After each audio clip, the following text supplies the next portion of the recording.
while Trump's fans were at the Republican presidential debate, both in the audience and on stage, Trump himself was with another psycho fan, Tucker Carlson, and they did some counter programming that was released simultaneously on X, on Tucker Carlson's account, and it got over 80 million views in the 2 hours that the debate was going on. And one of the questions that came up right off the bat was, Trump, why didn't you attend the debate? Take a look. Are you at the Fox News debate tonight in Milwaukee? Well, a lot of people have been asking me that, and many people said you shouldn't do them, but you see the polls have come out, and I'm leading by 50 and 60 points. And some of them are at 1 and 0 and 2. And I'm saying, do I sit there for an hour or 2 hours, whatever it's going to be, and get harassed by people that shouldn't even be running for president? Should I be doing that? And a network that isn't particularly friendly to me, frankly. They were backing Ron DeSanctimonious like crazy, and now they've given up on him. I mean, it's a lost cause. So in that brief time, he took some pot shots at the rest of the field and at the network itself that hosted the debate, and which you will hear nonstop afterwards, that he got more viewers than the debate itself got. Took 8 people to get fewer views than Tucker and Trump. But the insults did not stop with the first question. They continued. Here's just a little taste of the insults he didn't get to use in Milwaukee. When you say there are people on stage who shouldn't be running for president, who do you mean? Well, I don't want to really use names, but it wouldn't matter too much. A guy like, I call him Ada Hutchinson. It's Asa, but I call him Ada. Why do you call him Ada? I could tell you, but I don't want to get myself in a little trouble. A guy like Christie, a guy left with a 8%, think of it, 8% approval rating in New Jersey. Now he's running for president. And he runs solely on the basis, oh, let's get Trump. He's like a savage maniac. He's like a lunatic. I've been friendly with him over the years, but I couldn't give him a job because I just never trusted him very much. DeSantis is out. I think he's gone. So he was at a level. People have figured him out. He's gone. But if somebody else got in, other than me, they'll go at him just as viciously as they did me. So that's his take on the field. He had some other jabs that didn't really land as explicitly as that, but he really at the beginning started going after Ada Hutchinson. I don't understand that insult. Is there a reference that I'm not catching on to? No, I know what it is. Ada is a female name. He's calling him gay. But why? No reason, because he's a child and the Republican voters are children. So stupid. That is such a stupid. You think that's really it? No, that's great. That's great, because I was thinking the only ADA I know is the Americans with Disabilities Act, and maybe he's calling. Oh, that's way too clever. Way too clever. There's no way. There's no way. He does. No. I just realized something. If I'm not mistaken, Asa Hutchinson, shockingly, as a Republican governor, vetoed an anti-trans bill in the state of Arkansas. Am I correct, or was that some other governor? Maybe.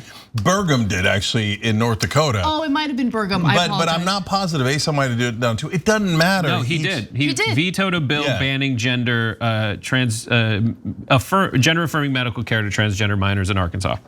So, 2021. So maybe that's why he's doing that reference. But the reference is definitely to haha, he's a girl. It's so it's just so childish. No, but ridiculous. he's 7 years old. Republicans, come on, man. There's got to be some bounds of reason on how embarrassing your party is. Like you think, like. Is that what you like for so long on television? And now I'm moving past the Republican voters. I'm getting back to my favorite thing in the world to attack, which is mainstream media. For so long, we heard on television like the American people want a serious president. They want serious politicians. Do they? No, they don't. They elected a guy who's like, I call him Ada Hutchinson. I don't want to tell you why. I don't want to tell you, but it's a girl's name. Okay, that guy won and nearly won a second time. But also, like, Asa Hutchinson, like, doesn't even register. You get what I'm saying? Like, I get wanting to attack Ron DeSantis when he's a formidable opponent. I mean, he was at one point.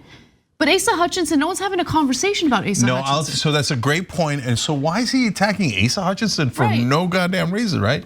He attacked basically 3 people by name. One is Ron DeSantis. Because he's the leading candidate against him, he's at number 2. The other two guys he attacked, Christie and Asa Hutchinson, are the only ones who are attacking Trump. The rest of them are kissing his ass. So he doesn't want to attack people who are nice to him because he thinks, well, those idiots are helping me win. They keep saying nice things about me while pretending to run against me. That's free marketing. I'm not going to attack the guys doing ads for me, right? So I'm going to attack the guys who are attacking me. And by the way, that's another potential advantage for Christie. Asa Hutchinson is irrelevant, but if Trump keeps attacking Christie, he's going to make Christie relevant by accident. It's going to seem like the main opponent he has is Christie, which definitely helps Christie. Another reason why I think Christie might be among the last left against Trump, and one of the very few that has at least a chance of beating Trump. And Trump already beat Christie. Straight up, like he beat Christie. People were like, "Oh, what's going to happen when Christie like brings out what hasn't Trump seen of Christie's? He's already got it." And so what he tries to do is kind of have those things that are referenced in some of our commercials, where it's like John in the back doing the Christie like look around. He said that I didn't offer him any jobs in my cabinet. But as reported by CNBC in 2019, Christie says that he turned down 7 jobs from Trump along the way. Really? Including chief of staff. Yeah. Really? Yes, and remember, Christie was the head of the transition for Donald Trump when he first won in 2016. And Christie was the first to endorse Trump out of the former candidates back in 2016. That's why he was standing around like a goon behind him in a lot of those press conferences. And one of the reasons he did it was to get the VP slot, and he didn't get it for a number of reasons. The two biggest ones are both deeply embarrassing. Christie had prosecuted Jared Kushner's dad, so Jared Kushner had it out for him. And as Trump's son-in-law, he kind of buried Christie. The second reason is because Christie's overweight. And Donald Trump is so vain, so ridiculous. In the beginning, he eventually hired John Bolton. But in the beginning, even though he was the leading candidate for national security advisor, he did not hire him because he thought his mustache looked silly. Which is true, okay, but not the reason you don't hire someone. By the way, there's 1,000 reasons not to have hired John Bolton, but the mustache is not one of them. And decide, like this guy, Christie, remember, so he's a tough guy and he's at least willing to attack Trump, etc. But it's all politics. Back when it was convenient for him to kiss Trump's ass, 1000%. he kissed Trump's ass, right? So he might be strong today, but he's not principled. There's a difference. And did he know that Trump was a bad guy back then? Of course. But Brett, one more thing. So yes, he already ran against Trump and lost in 2016, so what's the big deal? Except Christie made the same mistake that everybody's still making in this go around. Back in 2016, they all attacked one another and not Trump. Back then, because they thought Trump was irrelevant and wasn't going to win. And now they're attacking him and not attacking him because he's such a favorite of the crowd that they're afraid to attack the guy who's clearly going to win, right? But Christie's basically saying, I'm not making that mistake twice. He makes a mistake of stepping on this debate stage, and I'm going to take his head off. And so a little bit later, we're going to show you how Christie did that to Vivek. We know he did it to Rubio and ended him. So if Trump is on that debate stage, especially if the field has narrowed, Christie could do significant damage. Thanks for watching The Young Turks, really appreciate it. Another way to show support is through YouTube memberships. You'll get to interact with us more. There's live chat emojis, badges. You've got emojis of me, Anna, John, JR, so those are super fun. But you also get playback of our exclusive member-only shows and specials right after they air. So all of that, all you gotta do is click that join button right underneath the video. Thank you.